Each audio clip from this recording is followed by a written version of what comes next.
Oke, perkenalkan kami dari kelompok 9.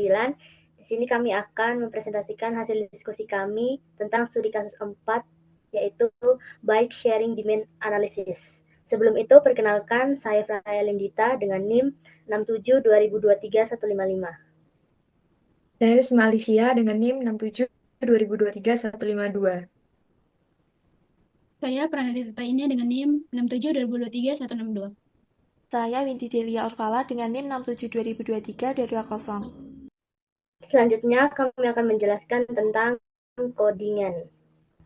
Untuk yang pertama itu, pada sel pertama itu ada import pandas, numpy, seaborn, plt, dan warnings. Untuk import pandas itu library Python yang biasa dipakai itu buat mengolah dan menganalisis data dalam bentuk tabel atau data frame.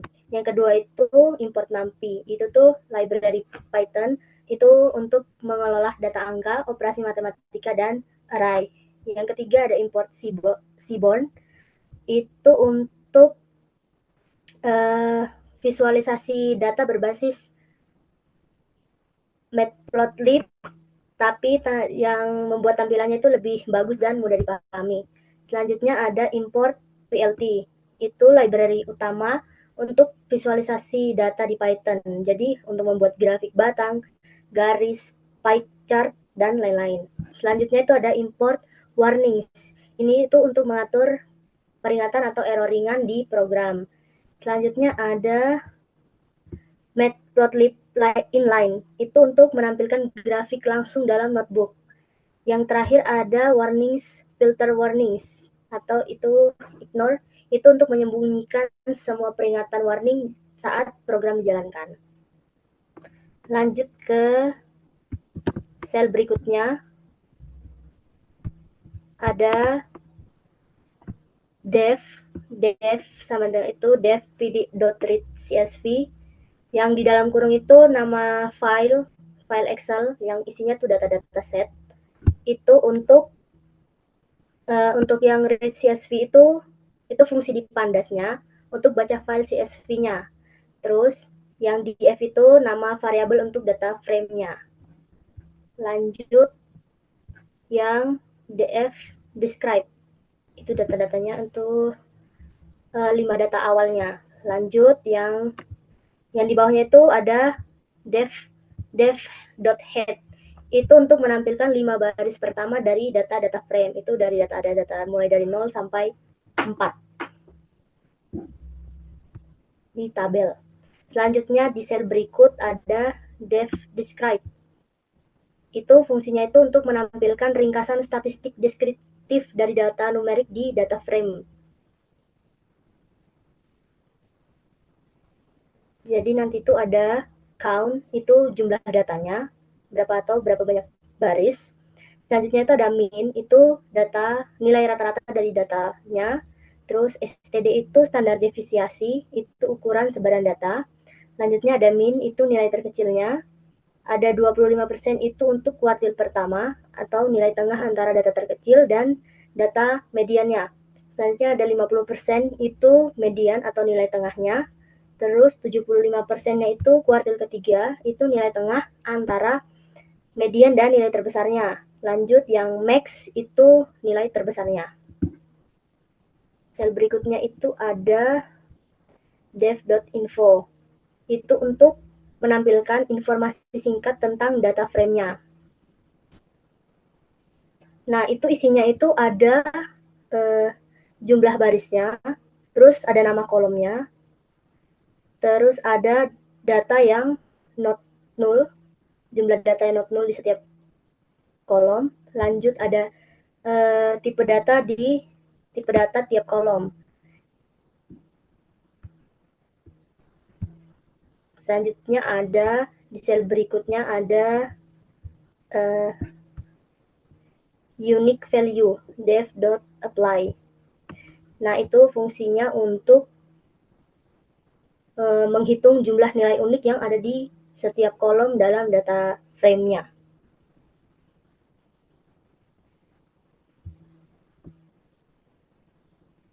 Nah, itu ada instant, data date, season, itu dari atribut-atributnya.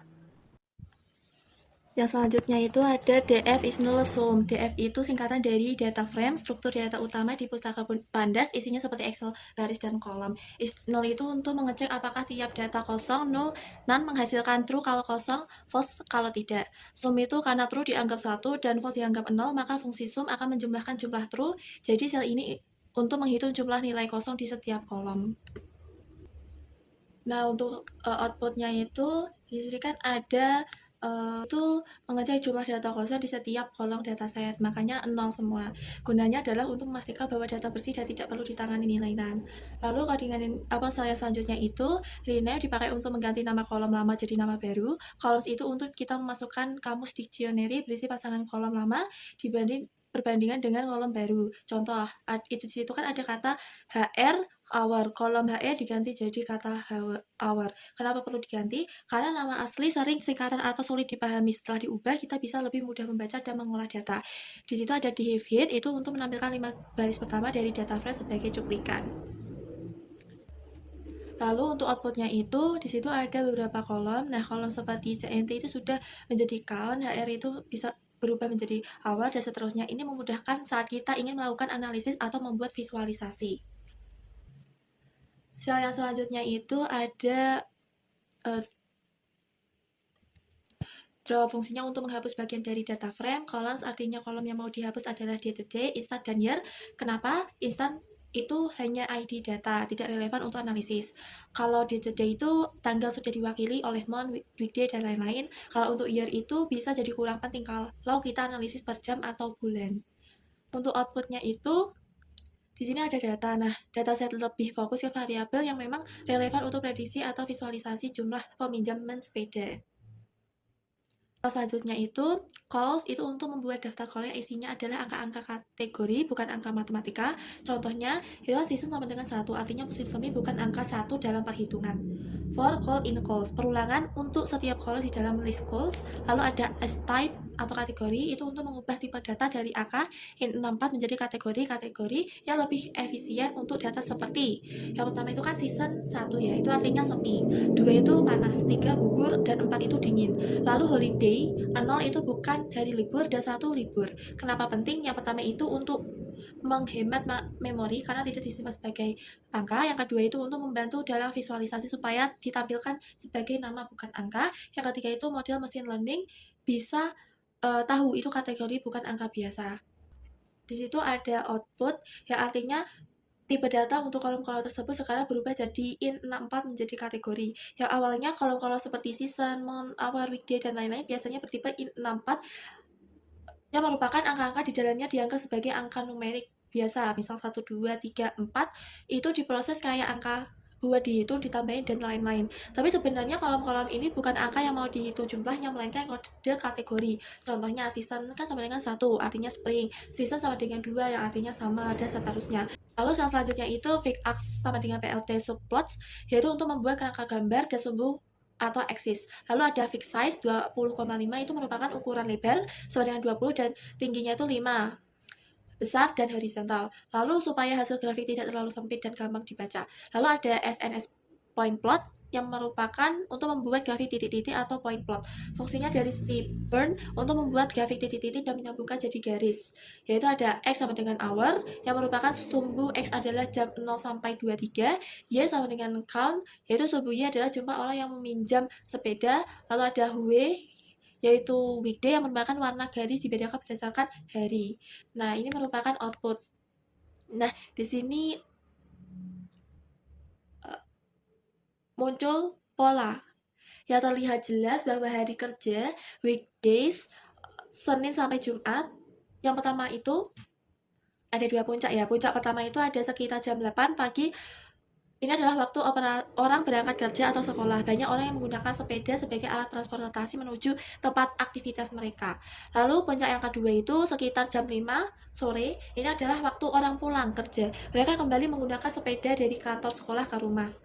Kesimpulannya itu pada hari kerja, pola peminjaman sepeda sangat terkait dengan jam kerja yang umumnya dari jam 8 sampai jam 5. Aktivitas peminjaman yang lebih terkonsentrasi di jam-jam sibuk atau rush hour pagi dan sore. Akhir pekan yaitu Sabtu dan Minggu itu tidak ada lonjakan ekstrim seperti pada hari kerja, lalu pola peminjaman lebih merata dari pagi hingga sore, terutama antara jam 10 pagi hingga jam 4 sore. Nah, yang selanjutnya adalah fix AX sama dengan PLT supports big size 20,5. Itu adalah untuk membuat figur dan akses objek grafik dengan ukuran 20 kali 5 inci. Dan ini digunakan agar grafik lebih lebar dan mudah dilihat. NS point plot, data DFX, HOR, Y casual, and WHO weekday. Itu membuat bar plot untuk diagram batangnya menggunakan Seaborn. Sumbu X adalah kolom untuk menunjukkan bulan dari 1 sampai 12. Dan sumbu Y itu untuk berisi jumlah sepeda yang digunakan pada bulan tersebut. Dan AXZ title itu untuk untuk memberikan judul pada grafiknya. Dan selanjutnya adalah outputnya. Nah, grafik ini menunjukkan penggunaan sepeda yang tidak terdaftar atau kasual berdasarkan jam yang dibedakan antara hari kerja dan akhir pekan atau weekday. Terlihat bahwa pengguna tidak terdaftar lebih banyak saat berakhir pekan, terutama pada siang hari dari jam 11 sampai jam 16. Ini menunjukkan bahwa penggunaan kasual lebih menggunakan sepeda untuk aktivitas santai, bukan transportasi rutin.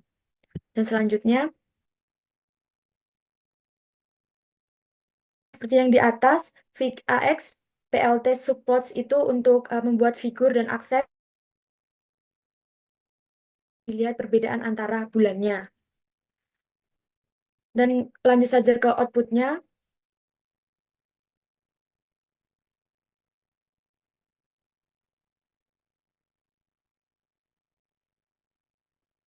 Nah, menampilkan pola penggunaan oleh pengguna. Nampak dua puncak tajam di jam 7 sampai jam 5 pada di hari kerja. Menunjukkan penggunaan hari weekend tidak menunjukkan lonjakan signifikan, artinya pengguna terdaftar lebih aktif di hari kerja. Selanjutnya,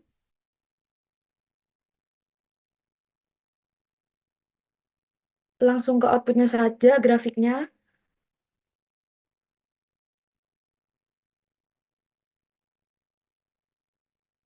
Jadi ini merupakan kombinasi total dari penggunaan register dan kasual. Polanya mirip dengan grafik register. Artinya penggunaan terdaftar mendominasi total pengguna. Tetap terlihat lonjakan di jam sibuk di hari kerja dari jam 7 sampai jam 5, meskipun sedikit lebih berkurang. eh, ada kemungkinan ini sangat berkurang dari sebelumnya. Selanjutnya,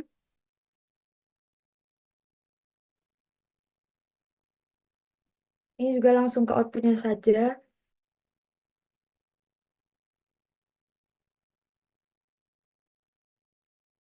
Dengan total penggunaan sepeda sepanjang hari di berbagai musim. Jadi ini ada 3 musim, menunjukkan penggunaan tertinggi diikuti oleh musim kedua dan 1, dan selanjutnya adalah musim keempat. Biasanya musim dingin memiliki tingkat penggunaan paling rendah. Hangat mendukung penggunaan sepeda. Selanjutnya, karena sama seperti yang di atas penjelasannya. Grafik ini menunjukkan jumlah sepeda yang digunakan setiap bulan dalam 1 tahun. Pola yang terlihat adalah jumlah peminjam sepeda meningkat dari bulan 1 sampai bulan 6. Puncak penggunaan terjadi di bulan 6 dan 7. Setelah itu menurun dari bulan.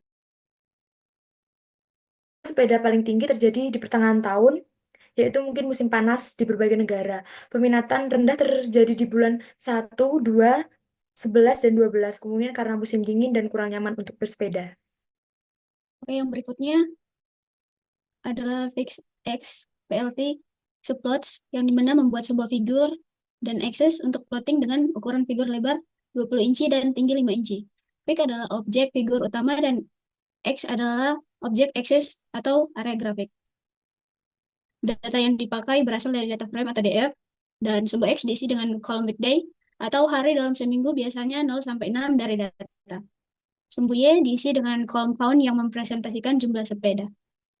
AX set little count of bikes during different days memberikan judul pada plot dengan teks count of bikes during different days. Plot kiri yang warna merah adalah relation between temperatures and users yang menunjukkan sebaran data jumlah pengguna atau count terhadap suhu atau temperatur. Terlihat ada tren positif yang agak jelas, artinya semakin tinggi suhu, jumlah pengguna cenderung meningkat atau dari garis regresi yang naik. Dan yang kanan atau plot biru, relation between humidity dan users menunjukkan hubungan antara kelembapan dan jumlah pengguna. Pada plot ini, tren dari garis regresi cenderung datar atau sedikit menurun yang mengindikasi bahwa kelembapan tidak memiliki korelasi positif yang kuat dengan jumlah pengguna, bahkan bisa jadi sedikit negatif. PLT subplot itu sama aja dengan kayak di atas yang membuat dua subplot secara horizontal dengan dua kolom dengan ukuran lebar 20 dan tinggi 5. SNS di plot itu buat membuat histogram dengan kurva density atau kepadatan dari data kolom count di data frame DF. Warna histogram dan kurva adalah merah. Plot ini ditempatkan di subplot pertama AX1. Kiki plot membuat kuantil plot untuk data kolom count. Kiki plot digunakan untuk membandingkan distribusi data sampel dengan distribusi teoretis. Biasanya distribusi normal line S menunjukkan garis referensi yang memudahkan melihat apakah data mengikuti distribusi teoretis. Seperti ini ditempatkan di subplot kedua atau AX2. Kodingan ini adalah untuk menganalisis distribusi data jumlah pengguna dalam dataset. Plot kiri atau distribution of the users menampilkan histogram dan kurva density dari data jumlah pengguna. Dari grafik terlihat bahwa distribusi count tidak simetris atau skewed ke kanan, dengan banyak data terkonsentrasi di nilai rendah dan ekor panjang ke kanan nilai yang jauh lebih besar. Dan yang kanan atau theoretical quantities, yang dimana Kiki plot yang membandingkan distribusi data count dengan distribusi normal. Titik-titik data tidak mengikuti garis lurus dengan baik, terutama di bagian ekor, menunjukkan bahwa data count tidak terdistribusi normal. Sel berikutnya,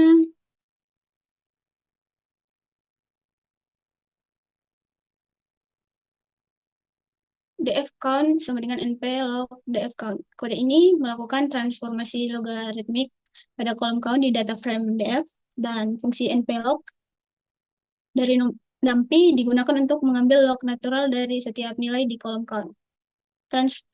Transformasi log ini dilakukan untuk mengurangi weakness atau kemiringan data asli, terutama jika data aslinya sangat miring ke kanan atau right skewed, sehingga lebih mendekati distribusi normal.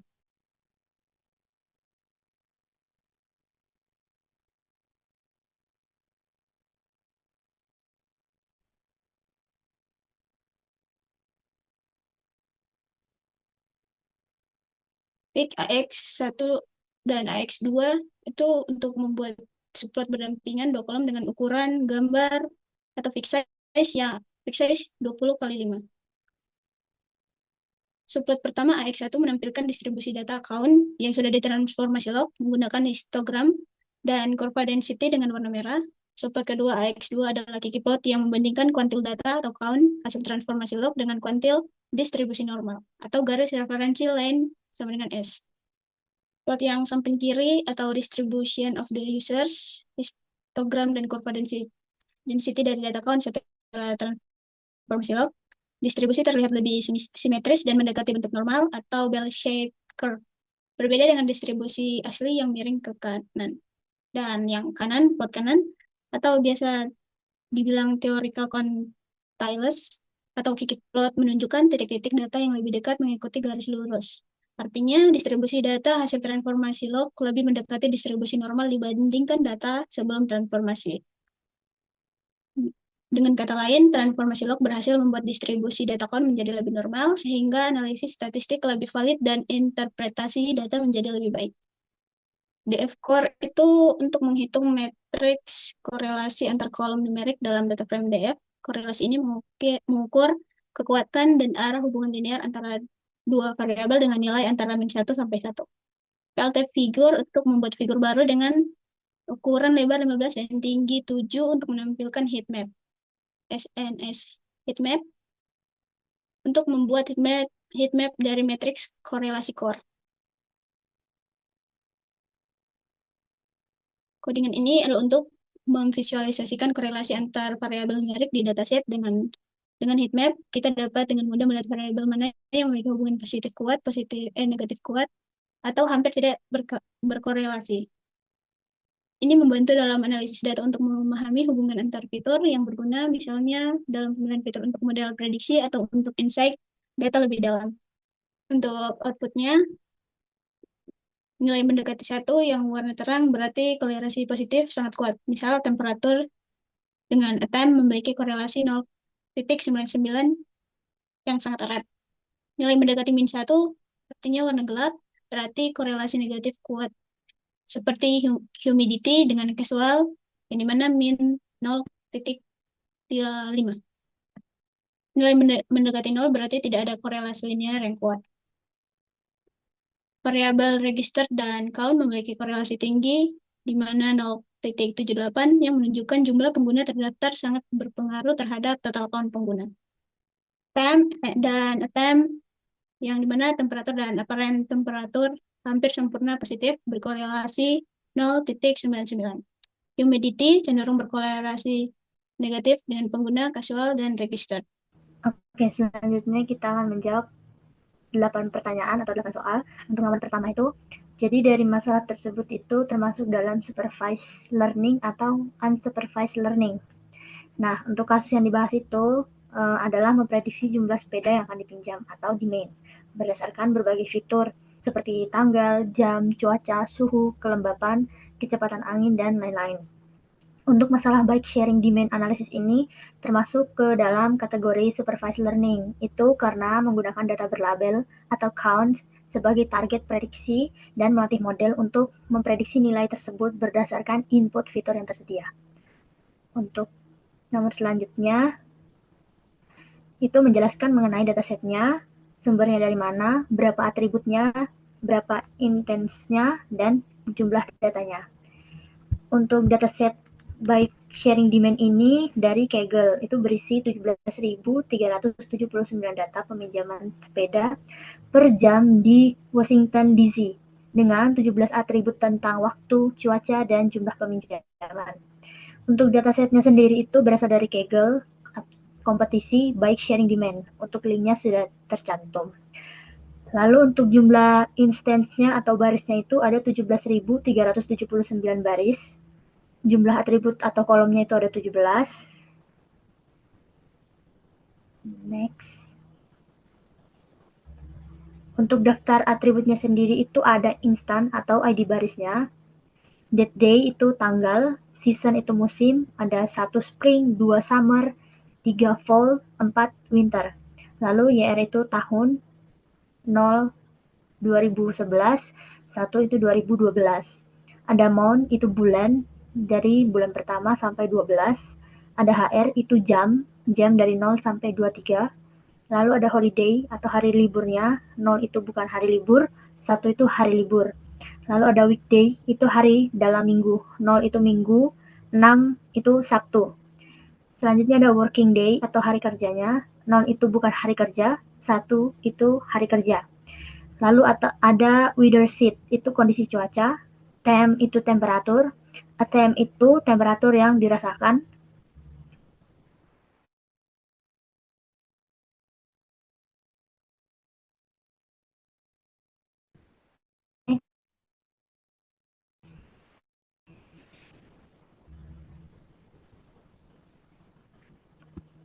Lalu selanjutnya ada hum itu kelembapannya. Lalu ada wind speed itu kecepatan angin. Casual itu jumlah peminjaman non-member. Register itu jumlah peminjam member. Count itu total jumlah peminjaman, itu casual plus register. Nah, untuk total data point keseluruhan itu baris dikali kolom, itu 17.379 dikali 17 kolom. Itu data poinnya ada 295.443 data point. Soal yang selanjutnya itu jelaskan 5 metode machine learning yang digunakan untuk menyelesaikan masalah tersebut. Metode yang pertama itu ada linear regression. Jenisnya itu masuk dalam supervised learning. Jadi metode ini merupakan untuk mencoba membentuk hubungan linier antara fitur seperti suhu, kelembapan, jam dengan target atau count. Kelebihannya itu ada beberapa. Yang pertama, mudah dipahami dan diinterpretasikan. Yang kedua, cepat dalam proses training. Lalu kekurangannya itu ada tidak cocok untuk hubungan non-linear, sensitif terhadap outlier, asumsi multikolinearitas, dan normalitas bisa jadi tidak terpenuhi. Lalu untuk metode yang kedua itu ada decision tree regression. Cirinya itu termasuk dalam supervised learning, jadi membuat pohon keputusan berdasarkan pembagian fitur yang meminimalkan error prediksi. Nah, kelebihannya itu ada mampu menangani data numerik dan kategorikal, tidak perlu melakukan normalisasi atau scaling, dan mudah divisualisasikan. Lalu kekurangannya itu rentan terhadap overfitting jika tidak dilakukan pruning, lalu performanya bisa kurang baik dibandingkan ensemble model. Lalu metode yang berikutnya itu ada random forest regression. Jenisnya itu masuk dalam supervised learning, merupakan gabungan banyak pohon keputusan atau decision trees yang dilatih dengan subset data dan fitur berbeda. Kelebihannya itu ada mengurangi overfitting dibandingkan decision tree, lebih akurat dan stabil, dan dapat menangani missing value dan outlier lebih baik. Kekurangannya itu ada lebih lambat dibandingkan model tunggal dan sulit diinterpretasikan karena kompleksitas model. Lalu metode yang keempat itu ada gradient boosting regression, itu masuk dalam jenis supervised learning, merupakan model dibangun secara bertahap di mana setiap model baru mencoba memperbaiki kesalahan dari model lain sebelumnya. Kelebihannya itu akurasi tinggi untuk data kompleks, data menangkap pola nonlinear dengan baik, lalu kekurangannya itu ada proses training lebih lambat, bisa overfitting jika parameternya tidak diatur dengan benar dan sensitif terhadap outlier dan noise. Metode yang selanjutnya itu ada XGBoost Regressor, itu masuk dalam jenis supervised learning dan merupakan versi optimasi dari gradient boosting yang lebih cepat dan efisien. Kelebihannya itu ada lebih cepat dan efisien dibandingkan gradient boosting biasa, lalu dilengkapi fitur regulasi untuk mengurangi overfitting, lalu sangat powerful dan sering digunakan dalam kompetisi data science. Kekurangannya itu ada cukup kompleks untuk pemula dan membutuhkan tuning parameter agak maksimal. Soal yang berikutnya itu ada metode yang paling optimal, lalu jelaskan alasannya. Nah, dari semua model yang diuji, XGBoost terbukti yang paling unggul. Dia adalah versi peningkatan dari gradient boosting. Nah, ini ada beberapa alasan mengapa XGBoost ini paling optimal ya. Yang pertama itu ada akurasi tertinggi, yaitu dari hasil evaluasi model yang ditampilkan di notebook, XGBoost ini memberikan nilai R-2 skor tertinggi dan menunjukkan bahwa model ini tuh paling baik dan dalam menjelaskan variasi data target atau kan. Lalu yang kedua itu kemampuan menangani kompleksitas. Nah, itu kayak XGBoost itu mampu menangani hubungan nonlinear dan interaksi antar fitur yang tidak bisa ditangkap oleh model linear biasa. Lalu yang ketiga itu fitur regulasi. XGBoost ini memiliki regulasi yang membantu menghindari overfitting sehingga model tetap akurat pada data baru. Yang ketiga itu optimasi kecepatan dan memori, di mana algoritma XGBoost ini dirancang agar lebih cepat dan efisien dibandingkan gradient boosting tradisional. Ini sangat membantu ketika dataset besar dan atau saat butuh tuning parameter. Yang terakhir itu paling populer di kompetisi, yang artinya XGBoost ini menjadi salah satu model yang paling sering menang dalam kompetisi Kaggle. Dan yang selanjutnya, yang kelima adalah apa sih kesimpulan dari setiap case study yang diberikan? Yang pertama adalah jumlah pinjaman sepeda paling tinggi terjadi saat musim gugur dan bulan September. Yang kedua adalah peminjaman sepeda paling banyak terjadi di sore hari, pukul 5 dan pagi hari pukul 8. Dan yang ketiga, cuaca cerah dan berawan ringan, kategori 1 dan 2. Sedangkan cuaca buruk seperti hujan atau salju, jumlah pinjaman sepedanya sangat rendah. Dan yang keempat, suhu dan kelembapan udara berpengaruh. Makin tinggi suhu, sampai titik tertentu jumlah peminjam bertambah, sedangkan saat kelembapan tinggi, jumlah peminjam cenderung menurun. Yang kelima adalah peminjaman member atau register, jauh lebih banyak dibandingkan peminjaman non-member atau kasual, terutama di hari kerja. Berikutnya, yang keenam, jelaskan tools yang kalian pakai untuk mengimplementasikan kode tersebut. Kalau kami menggunakan Google Colab, jadi Google Colab adalah tools yang lengkap yang menggabungkan kekuatan komputasi code, dukungan pustaka Python yang sangat luas, dan kemudahan kolaborasi. Tools ini sangat cocok untuk pengembangan dan eksperimen kode secara cepat, terutama dalam bidang analisis data dan machine learning.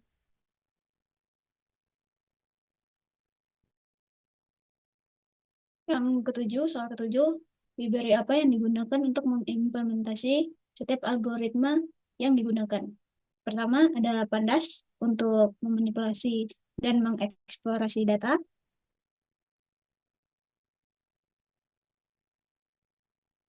Yang digunakan untuk membaca file CSV, membersihkan data, mengubah format kolom, dan melakukan analisis awal. Yang kedua, NumPy untuk komputasi numerik, dan Array, yang dimana membantu dalam perhitungan numerik, array, dan statistik dasar. Yang ketiga, Matplotlib, Pilot, dan Seaborn itu untuk visualisasi yang digunakan untuk membuat grafik yang dimana ada bar chart, line chart, dan heat map yang dimana untuk memahami pola data. Yang keempat, sklearn atau scikit-learn yang dimana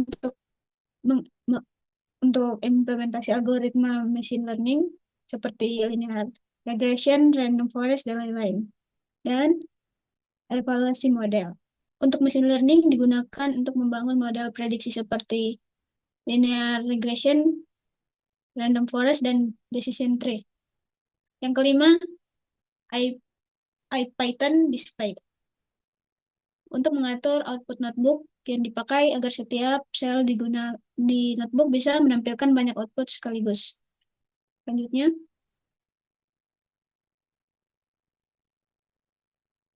yang kedelapan, sertakan semua sumber coding yang dipakai di reference. Ada 5. Yang pertama, dataset. Kedua, scikit-learn documentation.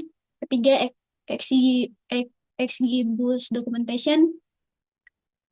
Selanjutnya, yang keempat, Seaborn documentation. Dan terakhir, Pandas documentation. Oke, sekian presentasi dari kami. Terima kasih.